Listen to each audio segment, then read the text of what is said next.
Welcome to concept decoder. स्वागत है आप सभी का एक बार फिर से आपके अपने चैनल कॉन्सेप्ट डिकोडर के ऊपर। इस वाले वीडियो में जो हम क्वेश्चन आप सभी को सॉल्व करवाएंगे, ये क्वेश्चन बहुत ही इंपॉर्टेंट क्वेश्चन होगा जो कि आपका सारा का सारा कॉन्सेप्ट क्लियर कर देगा फ्रॉम दी एनालिसिस वाला पार्ट। जो हमने अब तक पढ़ा है इन एनालिसिस, इसको कंक्लूड करके रख देगा सारा कुछ, सब कुछ, है ना। The best ESE conventional question from prestress 25 number का आया था एक बार कभी, लेकिन the best question to understand the complete concept of analysis of prestress member. Analysis वाला पार्ट हमने कंप्लीटली कवर कर लिया with each and every aspect. आप सारा क्वेश्चन अब जाके ईएसी गेट जितने भी क्वेश्चन हमने सॉल्व करवाए, इसके अतिरिक्त भी जो भी क्वेश्चन आपको मिल रहा है आप अटेम्प्ट करो। आपका 100% गारंटी के साथ मैं लिख के दे रहा हूँ, आपको मेरे पास आने की जरूरत नहीं पड़ेगी, वो ऑटोमेटिकली सॉल्व हो जाएगी। ठीक है, हम कुछ छिपा के नहीं रखते, नो छुपा रिस्तम वाला काम के अंदर कुछ और बाहर कुछ और, ऐसा कुछ नहीं है। ओके, सारा का सारा पढ़ा दिया है, एंजॉय करिए। इस वाले वीडियो में इस क्वेश्चन को सॉल्व करेंगे, इसके साथ रिलेटेड कॉन्सेप्ट सारा कुछ स्टडी करेंगे। क्वेश्चन लिख रहा हूँ, आगे लिखने से पहले मैं कुछ बात करना चाहता हूँ आप सभी से। इसके बाद हम लॉसेस ऑफ प्री स्ट्रेस वाला चैप्टर को स्टडी करेंगे। ओके, तो क्वेश्चन लिखना शुरू करिए। A rectangular simply supported pre-stress beam having section detail as given below is spanning over effective span of 6 मीटर। ऑफ कर दीजिए, ऑफ 6 मीटर। क्वेश्चन छोटा नहीं है, क्वेश्चन लिखने में ही 5 मिनट लग जाएगा। क्वेश्चन बहुत बड़ा है। ओके, क्योंकि जैसा कि मैंने बोला, सारा कंसेप्ट जितना भी हम लोगों ने अभी तक स्टडी किया फ्रॉम एनालिसिस पार्ट, वो इसी क्वेश्चन में आपसे जवाब पूछेगा। ओके, आगे लिखिए। Cross section area of pre stressing tendon is 840 newton per mm square. पहला point, calculate stress in concrete, stresses in concrete at extreme fiber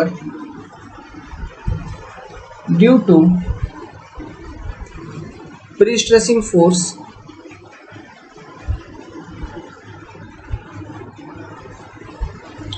and self weight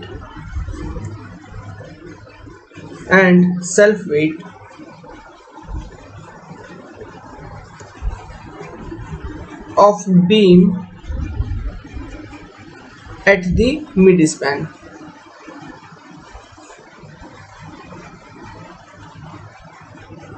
simple है, आसान क्वेश्चन है क्या लग रहा है? ठीक है, लेकिन अभी तो मैंने आपको सेक्शन बताया ही नहीं है। दूसरा, इफ यूडीएल ऑफ 6 किलोन्यूटन प्रति metre is imposed on the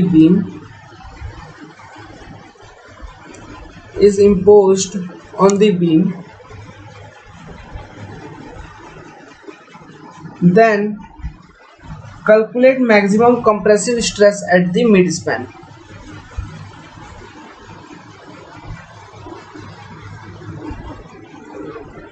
तीसरा, if modulus of rupture, ये कुछ सुना सुना लग रहा है, टेंसाइल स्ट्रेस ऑफ कंक्रीट होता है ये। Modulus of rupture is 6.5 newton प्रति mm square. Then calculate factor of safety against cracking. लिख लिया यहाँ तक आपने? अब इसी को मैं इरेज करता हूँ। ठीक है, अब मैं आपको सेक्शन बताता हूँ। जो क्रॉस सेक्शन आपको गिवन है क्वेश्चन में, ये क्वेश्चन का हिस्सा है क्रॉस सेक्शन। एक रेक्टेंगुलर क्रॉस सेक्शन आपको गिवन है, this is your 200 mm and ये जो टोटल डेप्थ है इसका, इट इज योर 300 mm। ठीक है, अब ये आपका हो गया सीजी ऑफ द सेक्शन। अब टेंडन के बारे में अगर बात करूं मैं, ठीक है, अच्छा टेंडन के बारे में लिखूंगा, लेकिन क्वेश्चन थोड़ा सा मॉडिफाई करिए। ये cross section area of pre stressing tendon नहीं है, मतलब स्ट्रेस इन, अरे ऐसे लिखिए, stress in prestressing tendon is 840 newton per mm square. ठीक है, ये स्ट्रेस का दिया हुआ है, मतलब सिग्मा पी मान लो इसको, मतलब stress in prestressing tendon equal to 840 newton per mm square. मेरा दिमाग काम क्यों नहीं किया है? तो कुछ ना कुछ छोटा मोटा गड़बड़ हो जाता है, कोई बात नहीं, रेक्टिफाई हो गया। अब इसके लिए नया वीडियो बनाओ, टाइम वेस्ट।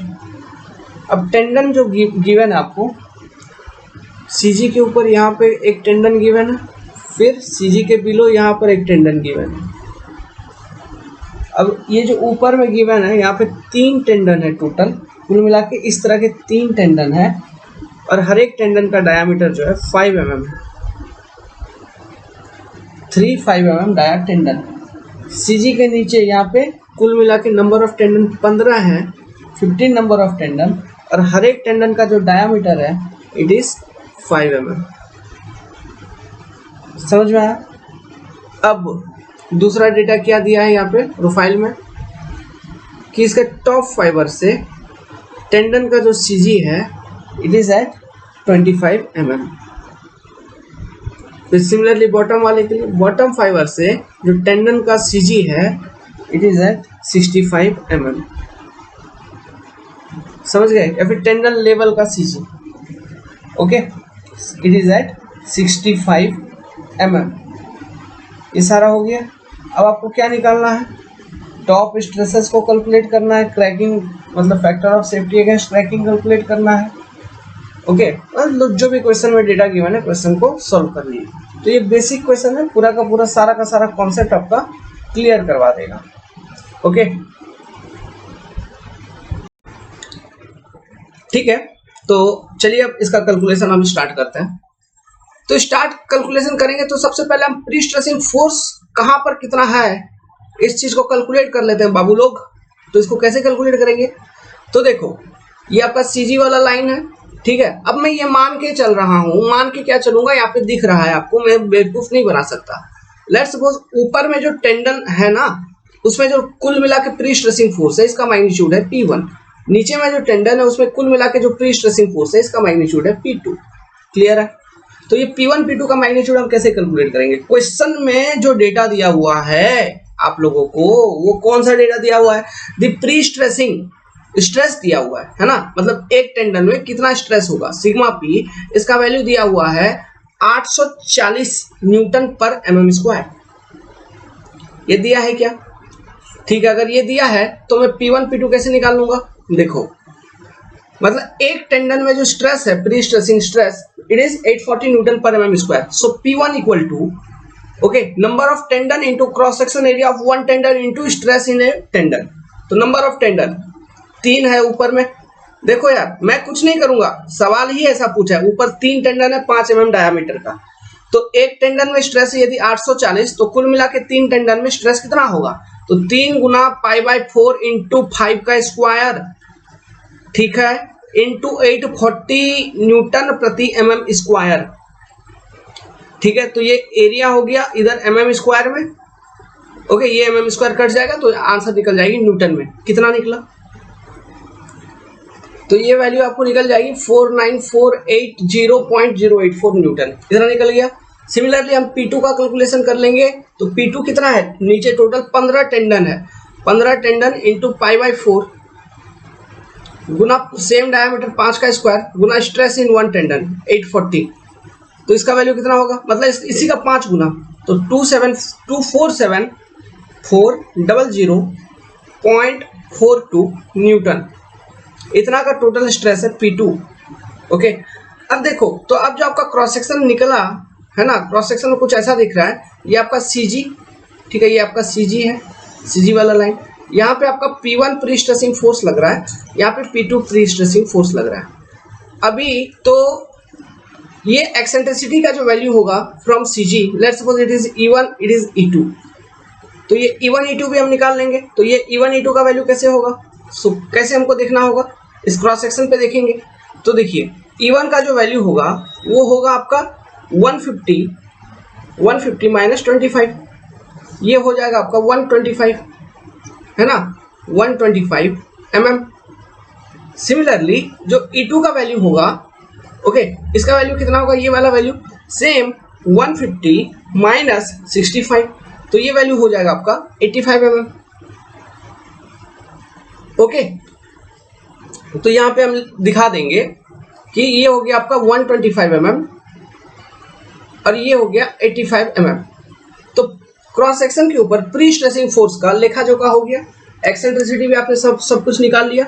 तब इसी वाले डायग्राम को कंसीडर करके हम आगे एनालिसिस कर सकते हैं, कोई दिक्कत होगा, कोई दिक्कत नहीं होगा, लेकिन कैलकुलेशन थोड़ा लेंदी हो जाएगा। इसलिए मैं क्या करूंगा, मैं इन सब चीज़ों को रिजॉल्व करता हूँ कहने का मतलब है मैं ऐसा करता हूँ कि जैसे कि यहाँ पे क्रॉस सेक्शन के ऊपर आपका ये P1 एक प्री स्ट्रेसिंग फोर्स लग रहा है CG से 125 mm ऊपर।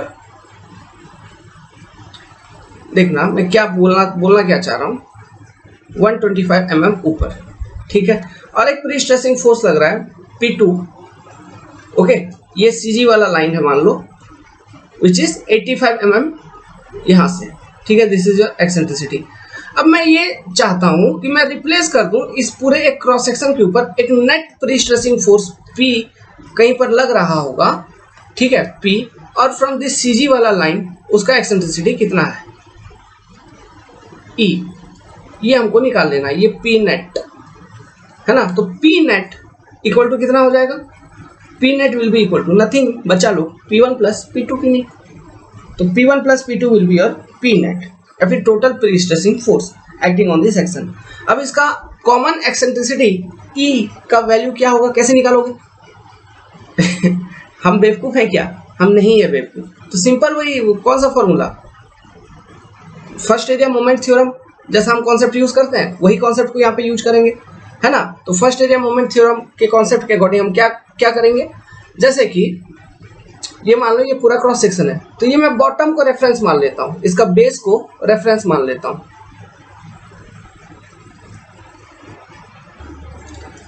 सबसे पहले मैंने ये P नेट का मैग्नीट्यूड को लिख दिया, इन दोनों को P1 प्लस P2 कर देंगे तो इतना न्यूटन कहने का मतलब है, आप इसको किलो न्यूटन में बदल के लिखेंगे तो 296.88 किलो न्यूटन हम लिख सकते हैं, क्योंकि 1 kilo newton equal to 10 to the power 3 newton, 1 kilo newton बराबर 1000 न्यूटन, ठीक है। अब चलिए हम ये निकालते हैं कि ये P net, let's suppose P net को मैंने मान लिया कि P नेट आपका यहाँ पे लग रहा है, ओके, P नेट यहाँ पे लग रहा है, और ये जो मैंने बॉटम को रेफरेंस कंसीडर किया है उस क्रॉस सेक्शन का बेस को रेफरेंस, कहने का मतलब ये आपका क्रॉस सेक्शन है, ठीक है, तो इसके बॉटम वाले पॉइंट को इसको मैंने रेफरेंस कंसीडर कर लिया है, रेफरेंस फाइबर, ठीक है। तो ये मान के चल रहा हूं कि ये रेफरेंस फाइबर से जो P नेट लग रहा है ये y डिस्टेंस पे लग रहा है। अब ये y डिस्टेंस का वैल्यू अगर हमको पता चल जाएगा तो हम इजीली इस एक्सेंट्रिसिटी E का वैल्यू को कैलकुलेट कर पाएंगे, ठीक है, ओके। अब देखो, अब मेन कॉन्सेप्ट, अब यहाँ पे P2 है P1 है, तो लेट्स सपोज ये है आपका P2, छोटा सा लिख रहा हूँ P2। अब P2 कहाँ पर एक्ट कर रहा है from bottom fibre, 65 mm question में दिया है, P2 जो है बॉटम से 65 mm ऊपर एक्ट कर रहा है। यहाँ पे आपका P1 प्री स्ट्रेसिंग फोर्स है, अब P1 फ्रॉम बॉटम फाइबर कितने पे एक्ट कर रहा है, 300 माइनस 25, मतलब ये 275 mm ऊपर एक्ट कर रहा है फ्रॉम बॉटम फाइबर, समझ गए। अब हम फर्स्ट एरिया मोमेंट प्रिंसिपल का कॉन्सेप्ट को यूज करेंगे, तो यहाँ पे ये P नेट का जो कैलकुलेशन किया था इसको इरेज करता हूँ, ठीक है। तो यहाँ बस लिख देता हूँ कि P नेट इक्वल टू कितना था आपका, ये था आपका 296.88 किलो न्यूटन, ओके। तो फर्स्ट एरिया मोमेंट थ्योरम के उपयोग से हम क्या लिख सकते हैं कि P net into Y must be equal to P1 into Y1 plus P2 into Y2, समझ में आ रहा है। तो यहां से y का वैल्यू हमको निकल जाएगा P1 into Y1 plus P2 into Y2। देखो फॉर्मूला बनाना आना चाहिए, याद करना तो सबको आता है, याद तो एक गधा भी कर लेगा थोड़ा टाइम के लिए, लेकिन बनाना आना चाहिए। तो मैं फॉर्मूला बना दिया, क्या कुछ करने का जरूरत है? नहीं, लॉजिक, दिमाग। ओके, अब वो दिमाग कौन देगा आपको? कॉन्सेप्ट डिकोडर देगा। यहाँ पढ़ोगे तो दिमाग मिलेगा, आपके पास भी है, जस्ट उसको यूज करना है। ओके, तो ये y का वैल्यू हम कैलकुलेट कर लेंगे। तो y इक्वल टू क्या हो जाएगा?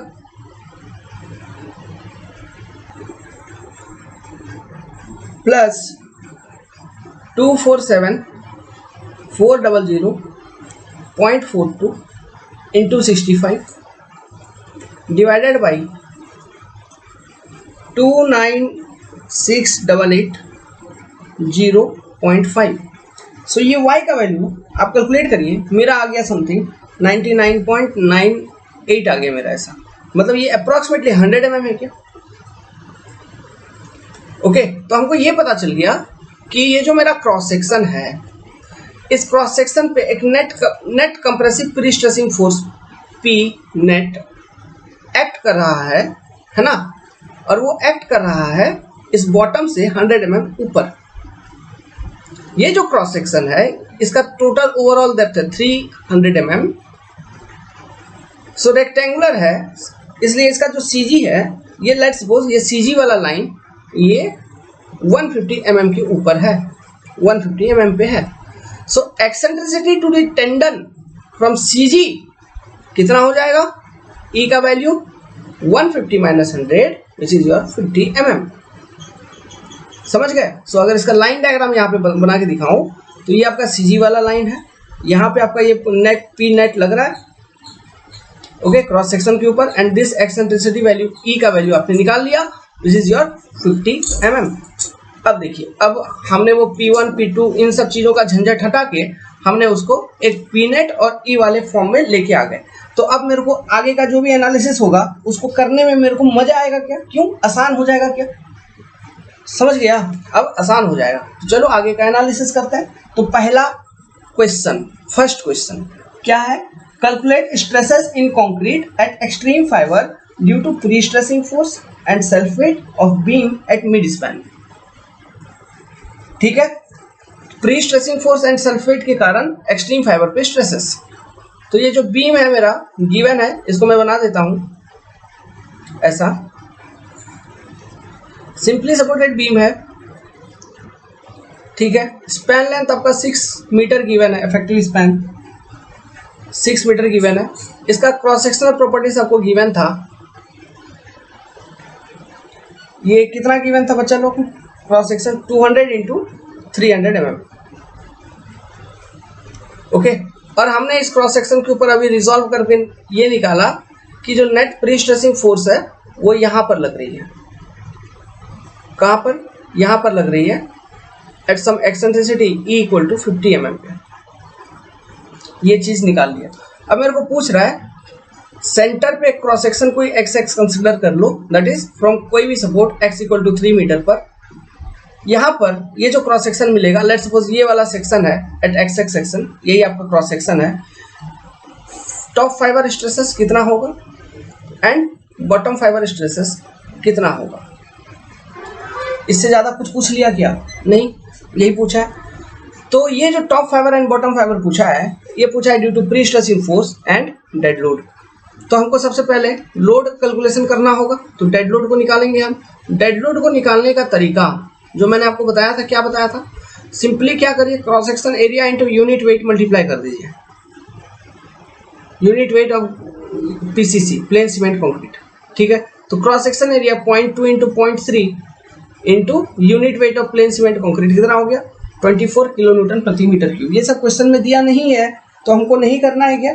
नहीं, हमको करना है। क्यों? ये सब चीज बाय डिफॉल्ट हमको याद होना चाहिए एज ए इंजीनियर, ऐसा वो एग्जाम कंडक्ट करवाने वाले मान के चलते हैं।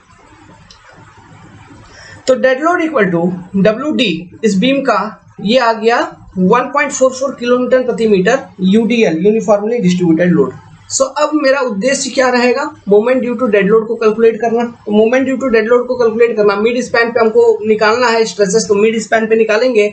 तो मिड स्पैन पे मैक्सिमम होती है W एल स्क्वायर अपॉन 8 ये आपको कॉन्सेप्ट पता है, तो W D L square upon 8 means 1.44 into 6 का स्क्वायर बटा 8। तो moment due to dead load का जो वैल्यू आ जाएगा वो कितना आ जाएगा बच्चा लोग, moment due to dead load, इसकी जो वैल्यू आ गई ये आ जाएगी आपकी 6.48 किलो न्यूटन मीटर। ठीक है, अब ये रेक्टेंगुलर क्रॉस सेक्शन है तो इसका आई निकालना, second moment of area B D cube by 12, ये भी निकाल लो यहीं पर, बी डी क्यू बाई 12 क्या हो जाएगा 200 इंटू 300 का क्यूब बाई 12। ओके, इसका आगे यूज होगा। तो अब चलिए, अच्छा इसको कैलकुलेट कर लो, तो आई कितना आएगा यहीं पे बगल में लिख देता हूँ, तो आई इक्वल टू आ जाएगा ये 45 into 10 to the power 7 mm4 निकालो, ये हो गया आई का वैल्यू। और वाई टॉप कितना हो गया 150 mm, वाई बॉटम कितना हो जाएगा सेम 150 mm। अब स्ट्रेसेस हमको निकालनी है, एफ टॉप इक्वल टू, अच्छा स्ट्रेस निकालने के लिए कौन कौन सा लोडिंग हम कंसिडर करेंगे, देखो यहाँ पे एक बार डायग्राम बना देता हूँ। स्ट्रेस कॉन्सेप्ट को यूज करके हम कैलकुलेशन यहाँ पे कर रहे हैं। ये आपका सीजी वाला लाइन है, ठीक है, यहाँ पे आपका प्री स्ट्रेसिंग फोर्स लग रहा था पी, ओके, एक्सेंट्रिसिटी था ई, पी नेट, ठीक है, और ये ई। तो इसको हम सीजी, ये सीजी वाले लाइन पे शिफ्ट करेंगे, तो सीजी वाले लाइन पे ये सारा लोड वोड को शिफ्ट करेंगे, तो ये पी नेट को यहाँ शिफ्ट कर दिया, फिर एक moment P net into E, फिर एक ऐसा bending moment due to dead load. Clear है?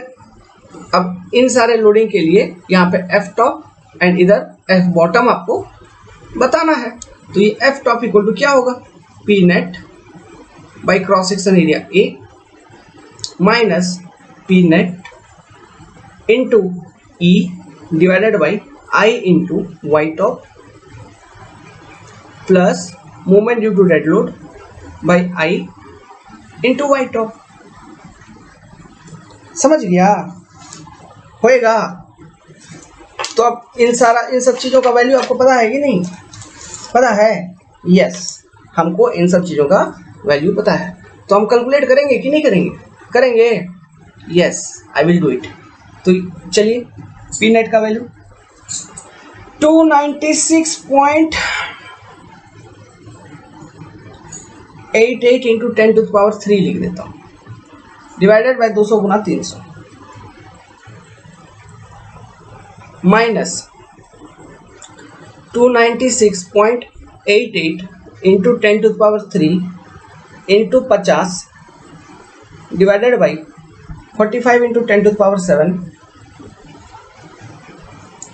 Into Y top 150 plus moment due to dead load 6 point कितना आया था 48 into 10 to the power 6 divided by 45 into 10 to the power 7। कहीं पर भी कोई डाउट समझ में नहीं आ रहा है तो कांटेक्ट करने का बच्चा लोग, हिचकिचाना नहीं है, आप हमको बड़ा भाई समझिए। 420353 एंड्रॉयड ऐप डाउनलोड कर लीजिए, टेक्निकल पैकेज कंप्लीट अवेलेबल है, चाहे जो भी सेमिस्टर हो, जो भी ब्रांच हो, एसएससी हो, गेट हो, सबके लिए। अब ज़्यादा बताऊंगा टाइम वेस्ट हो जाएगा। ओके, हमारा वो उद्देश्य नहीं है, फीस भी कम है, एक्सप्लेनेशन इसमें कोई जरूरी नहीं है, कौन सा कोर्स है, क्या मॉडल है, यूजलेस। 4.948 माइनस ये भी 4.948 plus 2.16 newton per mm square. तो देखो ये दोनों कैंसिल आउट हो गए, इक्वल है, तो आपका एफ टॉप क्या बचा, F top equal to 2.16 newton per mm square, compressive nature का। सिमिलरली एफ बॉटम हमको कैलकुलेट करना है, एफ बॉटम कैलकुलेट करना है, तो वही पी बाई ए प्लस, अच्छा P net by A, P net into E, equation लिखा करिए, into E into I into Y bottom minus moment due to, क्योंकि अगर अभी आप नहीं लिखोगे तो बार बार आपको याद करने जैसा फीलिंग होगा। अभी लिखोगे प्रैक्टिस हो जाएगा, फिर कोई मतलब नहीं होगा, फिर सब कुछ आसान हो जाएगी। तो ये सेम हमको कर देना 4.98 प्लस 4.948 सॉरी माइनस 2.16, तो ये कितना आ जाएगा 7.736 न्यूटन पर mm स्क्वायर। तो पहला क्वेश्चन का जवाब हमने दे दिया। सेकंड क्वेश्चन क्या है बच्चा लोग, फटाफट पढ़ो यार। सेकंड क्वेश्चन था मेरा, if UDL of 6 kilo newton is imposed on the beam then calculate maximum compressive stress at mid span. Losses वगैरह कुछ दिया है क्या क्वेश्चन में? लॉसेस वगैरह नहीं दिया है, ठीक है। तो लॉसेस नहीं दिया है तो हम लॉसेस को कंसीडर भी नहीं करेंगे। बस ये कहा है कि अब एक यूडीएल को इम्पोज कर दिया गया। यूडीएल का मैग्नीट्यूड कितना है? यूडीएल का मैग्नीट्यूड आपका है 6 किलो न्यूटन, है ना। तो इसके कारण फिर स्ट्रेस में क्या होगा, जस्ट लाइव लोडिंग का इफेक्ट आ गया भाई, है ना। तो इसके लिए सिंपल है, हम क्या करते हैं, चलिए हम पहले एक लोड कैलकुलेशन कर लेते हैं। अब यहाँ पे लोड कैलकुलेशन करने का मतलब टोटल लोड कैलकुलेट कर लेंगे। मतलब हमको डेड लोड पता है, डेड लोड मेरा कितना है 1.44 किलो न्यूटन प्रति मीटर। लाइव लोडिंग यहाँ पे लगा दिया 6 किलो न्यूटन प्रति मीटर का। Total load TL equal to कितना हो गया 7.44 किलो न्यूटन प्रति मीटर का।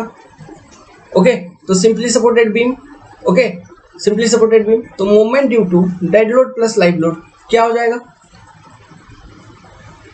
Load due to dead load plus live load by 8 into L का स्क्वायर, ये हो जाएगा। सो ये कितना हो गया आपका 7.44 इंटू 6 का स्क्वायर बाई 8, तो ये वैल्यू कितना आ जाएगी 33.48 किलो न्यूटन मीटर।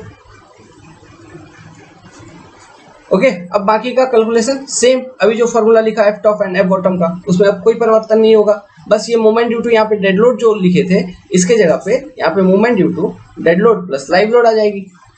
क्लियर है? तो लिख लीजिए। तो एफ टॉप, फिर से इक्वेशन लिखो, देखो इक्वेशन जितना लिखोगे उतना प्रैक्टिस होगा। पी नेट बाई ए, अच्छा ये पी नेट लिखना छोड़ देता हूँ, पी समझ लो, पी नेट मतलब टाइम वेस्ट है। तो P by A minus P into E by I into Y top plus moment due to dead load plus live load by I into Y top. Okay, तो ये calculate करिए, ये calculate करेंगे। अच्छा, ये इन दोनों का वैल्यू में कोई परिवर्तन हुआ क्या, कोई चेंजेस हुआ क्या? नहीं, तो अभी भी यही रहेगा। कितना 4.948 माइनस 4.948, फिर ये प्लस, बस इसको कैलकुलेट करना है। 33.48 into 10 to the power 6 divided by 45 into 10 to the power 7 into Y top 150। तो ये दोनों कैंसिल आउट हो गए, इक्वल अपोजिट, तो बस इसका वैल्यू बचेगा और ये वैल्यू कितना आ जाएगा 11.16 Newton per mm square compressive. Similarly F bottom आप निकाल लेंगे, तो एफ बॉटम निकालेंगे तो क्या हो जाएगा 4. चलो ये इक्वेशन लिख देता हूँ, P बाई ए, बस प्लस माइनस बदलना है, ये प्लस हो जाएगा P by I into Y bottom minus moment due to dead load plus live load. आप लिखिए, मैं इसलिए लिख रहा हूँ ताकि आप लिखेंगे, ओके, इंटू वाई बॉटम। तो ये क्या हो जाएगा, ये लिखेंगे तो क्या होगा, प्रैक्टिस होते चलेगा ना इक्वेशन लिखने का, तो कितना याद करोगे, यही सब चीज़ तो प्रैक्टिस है। माइनस ये वाला वैल्यू आपका 11.16, तो ये कितना आ गया, टेंसाइल में आ जाएगा 1.264 न्यूटन प्रति mm स्क्वायर। तो second question clear. Third question, अच्छा ये क्या पढ़ाया था, ये कुछ पढ़ाया था, हाँ ये सेकेंड क्वेश्चन जो अभी इस वाले क्वेश्चन के बाद आगे वाले वीडियो में जो सेकेंड क्वेश्चन देखोगे, है ना, वो वाला क्वेश्चन है। लोड बैलेंसिंग कॉन्सेप्ट के ऊपर वो क्वेश्चन है, वो भी बहुत अच्छा क्वेश्चन है। थर्ड पार्ट जो इसमें पूछा, factor of safety against cracking. तो factor of safety against cracking निकालने का जो फॉर्मूला मैंने बताया था, क्या बताया था? क्रैकिंग लोड या फिर cracking moment by working moment, है ना। वर्किंग मोमेंट मतलब moment due to dead load plus live load, ये चीज हो गया। तो moment due to dead load plus live load, इसका वैल्यू आपको पता है 33.48 किलो न्यूटन मीटर। आपको वैल्यू किसका पता नहीं है? क्रैकिंग मोमेंट का, एम क्रैक। तो क्रैकिंग मोमेंट का वैल्यू निकालना है, तो इसको निकालने के लिए हम कैसे निकालेंगे? तो इसमें हमको क्रैकिंग मोमेंट निकालना है, एम क्रैक। तो उसका निकालने का कॉन्सेप्ट मैंने एक इससे जस्ट पहले वाले वीडियो, तो उसके पहले वाला वीडियो मतलब उसमें क्रैकिंग मोमेंट डायरेक्ट अलग से समझाया, ठीक है। तो उसमें मैंने क्या समझाया था कि बीम में सबसे पहले देखो यार, क्रैक कहाँ पे डेवलप होगा? जहां पर बेंडिंग मोमेंट का इफेक्ट ज्यादा होगा, और बेंडिंग मोमेंट का effect due to dead load live load किधर ज्यादा हो सकता है? ये हो सकता है सेंटर वाले स्पैन पे bending moment due to dead load live load सबसे ज्यादा होगा। आप देख रहे हैं क्योंकि सिंपली सपोर्टेड बीम है, सिंपली सपोर्टेड बीम के सेंटर पे WL² मैक्सिमम बेंडिंग मोमेंट आती है, तो वहां पे सेंटर पे मैक्सिमम बेंडिंग मोमेंट आएगी। और जब हम स्ट्रेस डिस्ट्रीब्यूशन लिखेंगे उस सेंटर पे क्रॉस सेक्शन के ऊपर, तो जनरली ऐसा होता है कि मेरा जो बॉटम फाइबर है, एक्सट्रीम बॉटम फाइबर, वहां पे टेंसाइल स्ट्रेसेस आने का ज्यादा चांसेस है। तो cracking moment is that moment corresponding to which first crack develop. तो फर्स्ट क्रैक अगर मेंबर में डेवलप होगा भी, तो वो कहां पे डेवलप होगा? एक्सट्रीम बॉटम फाइबर में, है ना। तो अगर मैं सेंटर वाले सेक्शन पे एक्सट्रीम वाटर फाइबर पे अगर मैं इक्वेशन लिखूं, ओके, ये मान के कि वहां पे टेंशन क्रैक डेवलप हो चुका है, तो जो टेंसाइल स्ट्रेसेस है वो minus F B, okay, F bottom, या माइनस पहले से ही लगा दिया मैंने क्योंकि वो स्ट्रेस जो है वो नेगेटिव में है, equal to P by A plus P by I, ठीक है। ये लॉजिक हमने डिस्कस कर लिया था पहले भी, वाई बी माइनस, अब यहाँ पे moment due to dead load live load लेता हूं, इसकी जगह पे मैं डायरेक्टली यहाँ पे एम क्रैक लिख दूंगा, जिसके करस्पॉन्डिंग आपका मेंबर में क्रैक डेवलप हो गया by I into Y bottom. तो यहाँ पे हमको एफ बी का जो वैल्यू है ये हम कितना कंसिडर करेंगे? Modulus of rupture of concrete. Question में देखिए गिवन है क्या? Modulus of rupture of concrete कितना गिवन था? 6.5। तो एफ बी इक्वल टू हम कंसिडर करेंगे 6.5 न्यूटन पर mm स्क्वायर। तो एफ बी का वैल्यू आपको पता चल गया, पी बाई ए का वैल्यू पता है, ये सब सारा कुछ वैल्यू पता है। तो इस इक्वेशन में फीड करिए, एमसीआर का वैल्यू निकाल लीजिए क्रैकिंग मोमेंट का, ये आपका निकल जाएगा 49.188 किलो न्यूटन मीटर। तो ये क्रैकिंग मोमेंट आपको निकल गया, है ना। तो वर्किंग मोमेंट आपको पता है, this is your working moment. Working moment जो एक्चुअल लोडिंग के कारण उसमें मोमेंट डेवलप हो रहा है। तो factor of safety crack against crack equal to cracking moment by working moment, मतलब 49.188 divided by 33.48, okay, which is equal to 1.47। समझ में आ रहा है? So this is your factor of safety against cracking. तो ये तीन चीज आपसे पूछा था। तो देखिए कितना ब्यूटीफुल क्वेश्चन था, कितना अच्छा क्वेश्चन था कि नहीं। सारा कुछ, सारा कॉन्सेप्ट, क्रैकिंग मोमेंट का कॉन्सेप्ट हो गया, है ना, डेड लोड लाइव लोड के कारण कैलकुलेशन हो गया, सब कुछ कैलकुलेशन हो गया कि नहीं। फिर वो कौन सा डिफरेंट टेंडेंस को, मतलब सीजी के ऊपर टेंडन था, सीजी के नीचे टेंडन था, तो उनके कारण प्री स्ट्रेस अलग अलग जगह पे थे, तो उसको एक ही पॉइंट पे मैं कंसंट्रेट करके फिर एनालिसिस किया, तो वही मेरा सेम रिजल्ट आ रहा है क्या। लेकिन मैं P1 P2 कंसीडर करके एनालिसिस करूंगा तो मेरा थोड़ा डिफिकल्ट रिजल्ट आएगा क्वेश्चन, तो मैं फिर भी सॉल्व करूंगा, लेकिन एक स्टेप का कैलकुलेशन और थोड़ा बढ़ जाएगा, मतलब एक टर्म का कैलकुलेशन। जैसे यहाँ पे अभी 3 टर्म है तो वहां पे आपको लिखना पड़ता सब 2 टर्म बढ़ जाता, मतलब क्या लिखते हैं, P1/A प्लस P2/A लिखते हैं, है ना। फिर P1 और P2 के कारण अपना अपना मूवमेंट आता, उनके कारण उनका इफेक्ट को लिखते, बस ऐसा करना होता और ज्यादा कुछ अंतर नहीं होता, मतलब 2 टर्म और बढ़ जाता। तो उतना लेंदी कैलकुलेशन के वजह मैं पहले ही उसको शॉर्ट फॉर्म में रिड्यूस कर दिया, मैं P नेट निकाल लिया और उसका एक्सेंट्रिसिटी कितना है फ्रॉम सीजी ये निकाल लिया। तो ये एक इंपॉर्टेंट कंसेप्ट यहाँ से सीखने को मिला कि नहीं। तो इसी तरह का बेसिक कंसेप्ट को जो हम सीख रहे हैं इसी को एक्वायर करते रहिए, इसी को फॉलो करिए। एग्जाम में जितने भी क्वेश्चन आएंगे सारे इन्हीं सब कंसेप्ट को यूज किया जाएगा, सभी क्वेश्चन में इन्हीं सब कंसेप्ट का एप्लीकेशन होता है, ठीक है। इसके बाद और एक कॉन्सेप्ट पर क्वेश्चन हम डिस्कस किए हैं, लोड बैलेंसिंग कंसेप्ट, तो उस वाले क्वेश्चन को भी सॉल्व कर लीजिए। वो भी एक छोटू सा कॉन्सेप्ट है, अच्छा क्वेश्चन है, उसको भी सॉल्व कर लीजिए। एक्चुअली मैं वो क्वेश्चन को पहले सॉल्व करवाता, लेकिन छोड़िए, वीडियो ऐसे ही जोड़ के दे रहा हूँ। Okay, good luck. आगे आने वाला जो चैप्टर है, ये एनालिसिस सब खत्म, लॉसेस ऑफ प्री स्ट्रेस अपन लोग शुरू करेंगे। Okay, good luck. Good morning to all of you, welcome to concept decoder. आप सभी का आपके अपने चैनल कॉन्सेप्ट डिकोडर में स्वागत है। हम सॉल्व करेंगे कुछ important and best conventional question from analysis of pre stress concrete. Analysis of pre stress concrete खत्म हो चुका है, जितना भी जो चीज बन सकता था उसमें सब कुछ कूट के आपको समझा दिया गया है, पढ़ा दिया गया है। ओके, तो ये वाला video analysis of pre stress concrete का लास्ट वीडियो लेक्चर होगा। तो हम कुछ इंपॉर्टेंट बेस्ट क्वेश्चन को सॉल्व करेंगे, जिससे कि हमारा पूरा का पूरा कंसेप्ट एक बार रिवाइज हो जाए। और ये जो क्वेश्चंस है, this questions are directly from EAC conventional. So solving EAC conventional is very much important for making concept clear. So मैं क्वेश्चन लिखता हूँ, find out,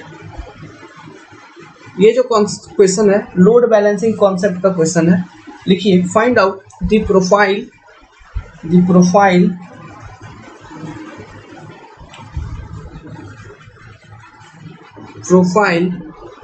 of load balancing cable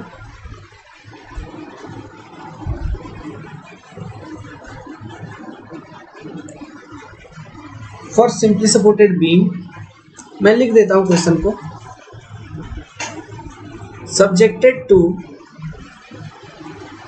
subjected to UDL of uniformly distributed load, UDL of 30 kilonewton प्रति metre, including self weight,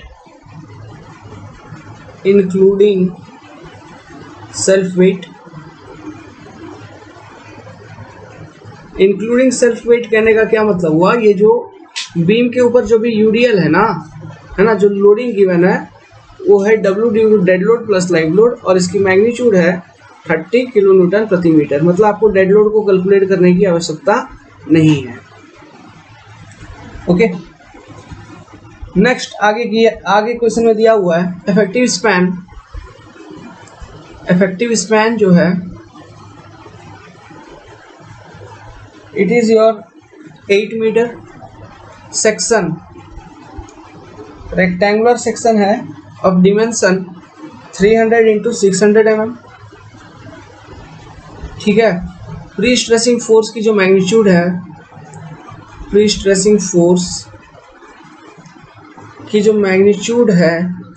it is your 1400 kilo newton. Eccentricity at end, जो cable है उसका eccentricity at end is 0। Eccentricity at end is 0। ठीक है, ये सारे data आपको given है। और क्वेश्चन में आगे कहता है, ये आपको कैलकुलेट करने के लिए कि व्हाट विल बी, एक बात और पूछा है, what will be the stresses in beam, देखिए मैं जो भी क्वेश्चन आपको करवाऊंगा इसमें कोई मतलब होता है, इसलिए क्वेश्चन को लिखवा रहा हूँ, क्योंकि हो सकता है आप आलस के चक्कर में क्वेश्चन को ना लिखें अच्छे से। तो क्वेश्चन लिखिए दोस्त, after complete load balancing, clear है, ये आपका क्वेश्चन है। तो चलिए, तो क्वेश्चन का ऑब्जेक्टिव क्लियर है कि हमको प्रोफाइल फाइंड आउट करनी है, केबल प्रोफाइल क्या होगा। तो मेरे पास एक सिंपली सपोर्टेड बीम है जिसका क्रॉस सेक्शन गिवन है, क्वेश्चन में आपको पता चल गया।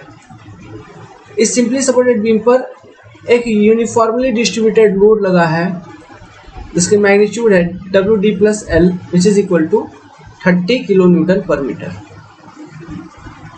ठीक है, अब ये जो लोडिंग है 30 किलो न्यूटन पर मीटर, ठीक है, लोडिंग ठीक है, ये यूनिफॉर्मली डिस्ट्रीब्यूटेड लोड है। ध्यान रखने वाली क्या बात है, यूनिफॉर्मली डिस्ट्रीब्यूटेड लोड।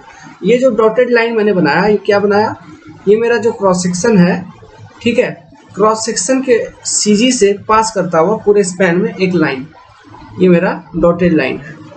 ये सीजी से ही क्यों बना है? ताकि मैं पता लगा पाऊँ केबल में एक्सेंट्रिसिटी वगैरह इन सब चीज़ों का। तो देखिए, जो आपका केबल आपका अब यूज होगा, तो सबसे पहले बेसिक शेप ऑफ केबल क्या होना चाहिए, बेसिक प्रोफाइल ऑफ केबल क्या होना चाहिए for this uniformly distributed load. तो according to load balancing concept हमने आपको एक चीज़ समझाया था कि जो मेरा केबल प्रोफाइल होगा लोड बैलेंसिंग कॉन्सेप्ट को सेटिस्फाई करने के लिए, जो मेरा केबल प्रोफाइल होगा वो क्या होगा, जो भी लोडिंग, जो भी डिफरेंट टाइप ऑफ लोडिंग आपके मेंबर के ऊपर गिवन है ना, जैसे सिंपली सपोर्टेड बीम पर जो मेंबर के ऊपर आपका लोडिंग गिवन है, ये लोडिंग है आपका यूडीएल। तो इस यूनिफॉर्मली डिस्ट्रीब्यूटेड लोड के कारण आपका जो इसका बेंडिंग मोमेंट डायग्राम बनेगा वो कैसा बनेगा, आपका ये जो बेंडिंग मोमेंट डायग्राम बनेगा इस सिंपली सपोर्टेड बीम का, ये बनेगा पैराबोलिक, है ना। इस सिंपली सपोर्टेड बीम का due to this live loading आपका जो बीएमडी बनेगा पैराबोलिक और सैगिंग बेंडिंग मोमेंट रहेगा, ठीक है, इट विल बी पैराबोलिक। सो हम इसमें जो टेंडन प्रोफाइल भी प्रोवाइड करेंगे वो पैराबोलिक प्रोवाइड करेंगे। अगर आपको कंसंट्रेटेड लोड दिया रहता है सिंपली सपोर्टेड बीम पे, पॉइंट लोड दिया रहता है, तो उसका बीएमडी बनता कैसा, ऐसा sharp triangular. So for satisfying the load balancing concept जो हम केबल प्रोफाइल प्रोवाइड करते हैं वो इस तरह का ट्रायंगुलर प्रोवाइड करते हैं, ठीक है। इन सारे कंसेप्ट को मैंने आपको एक्सप्लेन किया है लोड बैलेंसिंग कंसेप्ट को पढ़ाते वक्त। ओके, सो मैं यहाँ से एक चीज डिसाइड कर पा रहा हूँ कि मेरा जो केबल प्रोफाइल होना चाहिए वो मेरा पैराबोलिक होना चाहिए। यहाँ तक कंसेप्ट आपको समझ में आया। अब देखिए, पैराबोलिक होगा तो एक्सेंट्रिसिटी वाली बात यहाँ पे आएगी। तो एक्सेंट्रिसिटी वाली बात आएगी तो क्वेश्चन में आपको साफ साफ निर्देश डायरेक्शन दिया हुआ है कि एक्सेंट्रिसिटी एट सपोर्ट या फिर एंड इज जीरो। इसका मतलब एक्सेंट्रिसिटी एंड पर जीरो होगा, मतलब केबल का जो एक्सेंट्रिसिटी एंड पर जीरो मतलब एंड पर केवल आपका सीजी से मीट कर रहा होगा, यही बात को, ठीक है। तो कहाँ पर एक्सेंट्रिसिटी होगी, कहीं ना कहीं आपको मैक्सिमम एक्सेंट्रिसिटी होगी, तो पैराबोलिक टेंडन है। ओके, तो लेट्स सपोज कि मैक्सिमम एक्सेंट्रिसिटी आपका मिड स्पैन पे जिसकी मैग्नीट्यूड है ई, और ये ई का वैल्यू कितना होगा, हमको ये ई का वैल्यू पता नहीं, ये कैलकुलेट करना होगा। जब ये ई का वैल्यू हम निकाल लेंगे तो इसका मतलब ये हुआ कि हमने केबल प्रोफाइल निकाल लिया। तो केबल प्रोफाइल निकालने के लिए सबसे पहला जो कॉन्सेप्ट हमने यहाँ पे अप्लाई किया वो क्या अप्लाई किया, हमने ये देखा कि since loading over beam is UDL, uniformly distributed load. So to satisfy load balancing concept,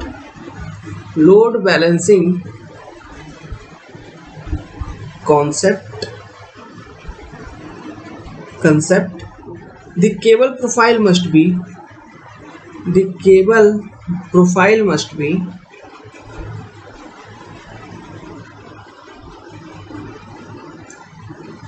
according to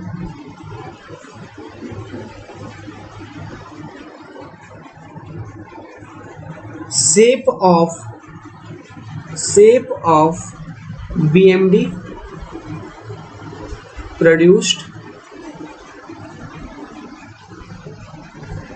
due to loading over beam.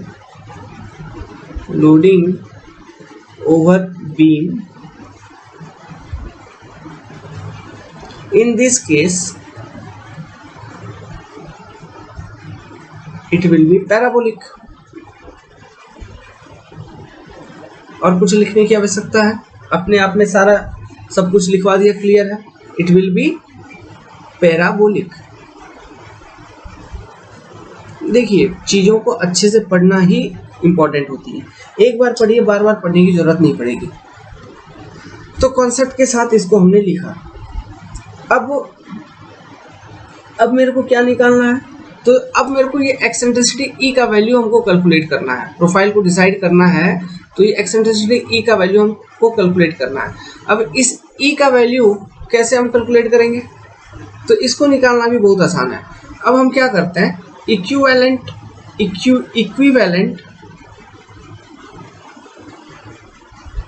Loading diagram, या फिर इक्विवेलेंट लोडिंग डायग्राम छोड़िए, आप ऐसे समझिए, free body diagram FBD of concrete बनाते हैं, concrete beam, ठीक है। मतलब इस कंक्रीट बीम के ऊपर कौन कौन से फोर्सेस लग रहे हैं, अगर इसको मेरे को शो करना है, ओके। तो ये बीम है, सिंपली सपोर्टेड बीम था। इस सिंपली सपोर्टेड बीम के ऊपर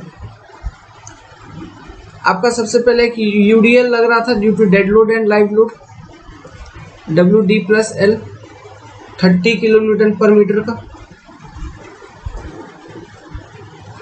फिर दोनों एंड से उसके CG पर प्री स्ट्रेसिंग फोर्स लग रहा है जिसका मैग्नीट्यूड है P equal to 1400 kilo newton. यहां तक क्लियर है, ठीक है। अब देखो, बीम के ऊपर अगर मैं केबल प्रोफाइल जो मेरा पैराबोलिक था वो केबल हटा दूंगा तो उस पैराबोलिक केबल प्रोफाइल के कारण उसको मैं एक इक्विवेलेंट लोडिंग से रिप्लेस कर सकता हूं कि नहीं, इस तरह से, okay. And this is your load, equivalent loading due to pre stressing force या फिर उस केबल का इफेक्ट। तो इसका वैल्यू कैसे निकालते थे हम, 8 times P into E divided by L square. Clear है, okay sir. So for complete load balancing, for complete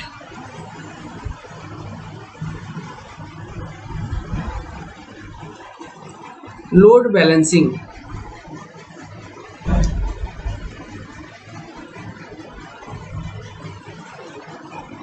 बहुत अच्छा कॉन्सेप्ट है। फॉर कंप्लीट लोड बैलेंसिंग मतलब टोटल अप टू डाउनवर्ड जितना लोड है, अप टू डाउनवर्ड लोड कौन सा है, ये UDL ऊपर से नीचे ऐसे लग रहा है, ओके। फिर डाउन टू अपवर्ड जो भी लोड है, ये दोनों एक दूसरे को बैलेंस करना चाहिए। तो फॉर कंप्लीट लोड बैलेंसिंग मेरा कंडीशन बन गया WD to dead load plus live load must be equal to WP। ये मेरा कंडीशन हो गया for complete load balancing. So इसका मतलब क्या हुआ कि हम पुट कर देंगे 30 kilo newton per metre must be equal to 8 into P, ठीक है। 8 इंटू P को 14 into 10 to the power 3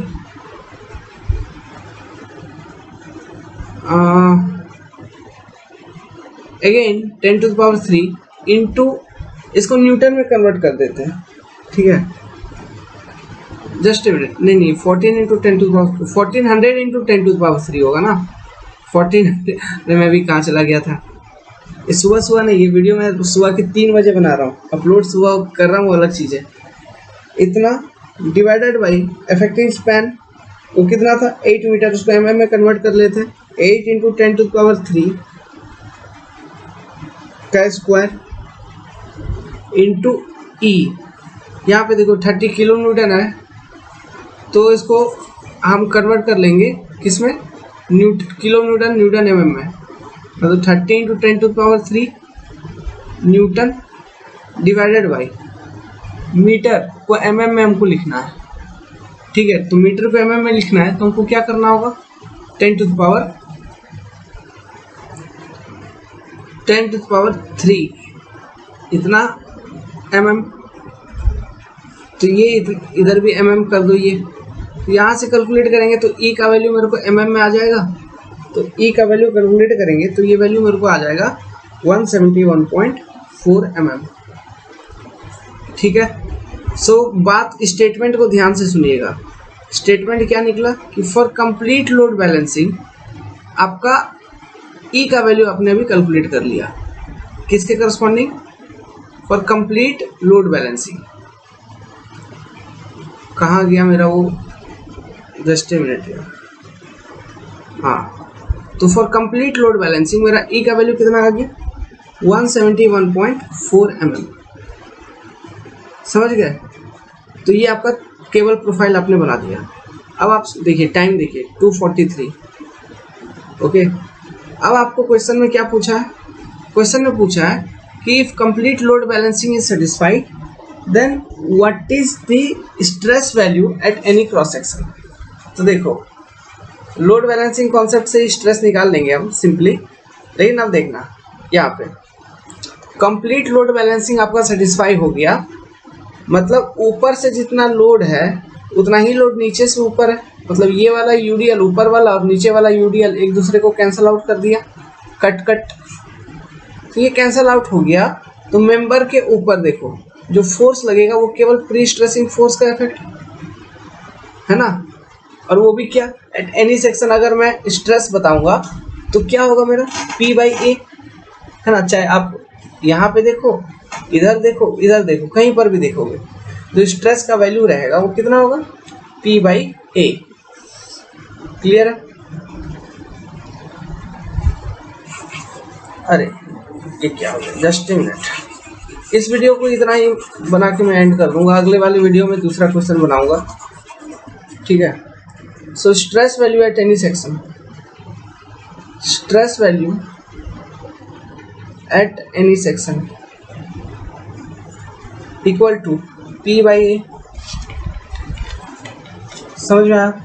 so which is equal to 1400 into 10⁻³ divided by 300 into 600, जो कि होगा 7.77 न्यूटन पर mm²। कैलकुलेट कर लीजिए। आपको किसी भी तरह का डाउट आया अगर इस क्वेश्चन को सॉल्व करने में तो आप कांटेक्ट करिए निसंकोच होकर 7008420353 के ऊपर, ये हमारा नंबर है। कॉन्सेप्ट डिकोडर की एंड्रॉयड एप्लीकेशन अवेलेबल है। You download the Android application of concept decoder from Google Play store. इस वीडियो के डिस्क्रिप्शन बॉक्स में आप देखिए व्हाट्सएप ग्रुप को ज्वाइन करने का ग्रुप लिंक डाला हुआ है, आप वहां पे आइए, व्हाट्सएप ग्रुप को ज्वाइन करिए। व्हाट्सएप ग्रुप पे हम डाउट डिस्कशन वगैरह आपका क्लियर करते रहते हैं। अभी हमारे चैनल पे एनरोलमेंट ऑफर चल रहा है। You can enrol into complete civil engineering foundation course. Foundation में कहने का मतलब कोई क्रैश व्रैश ऐसा कोर्स नहीं देते हम अभी, ठीक है। कंप्लीट आपको कंप्लीट पूरा detail bit two bit point two point with ESE objective, ESE conventional questions, SSC JEE सारा एग्जाम गेट, ओके। सो जो हमारा पेड और फ्री दोनों लेक्चर मिला के कंप्लीट सिविल इंजीनियरिंग की पैकेज मिलती है। इसकी पेड लेक्चर की सब्सक्रिप्शन आपको 3 इयर्स के लिए अवेलेबल होगा, 3 साल, ठीक है। तो आप कोई भी स्टेज में अभी हो, आप अभी एनरोल कर लीजिए और उसको पढ़िए। जो एनरोलमेंट फी है it is nothing more but 3999 only.